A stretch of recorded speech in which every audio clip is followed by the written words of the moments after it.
Mökkeily on osa meidän suomalaisten DNAta. Olemme mökkihullua kansaa. Suurin osa meistä omistaa mökin tai ainakin mökkeilee säännöllisesti.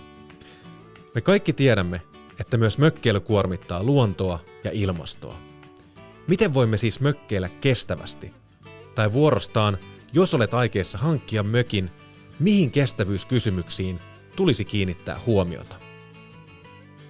Haluan ottaa asiasta tarkemmin selvää. Suuntaan Etelä-Savoon, Suomen parhaalle mökkiseudulle. Vierailen 4 himomökkeilijän luona kylässä, ja he ovat luvanneet perehdyttää minut kestävän mökkeilyn edistämisen saloihin. Joka jaksossa kuulemme myös energiakurun kuumat vinkit siihen, miten kuka tahansa meistä voi mökkeillä entistä ympäristö- ja ilmastoystävällisemmin.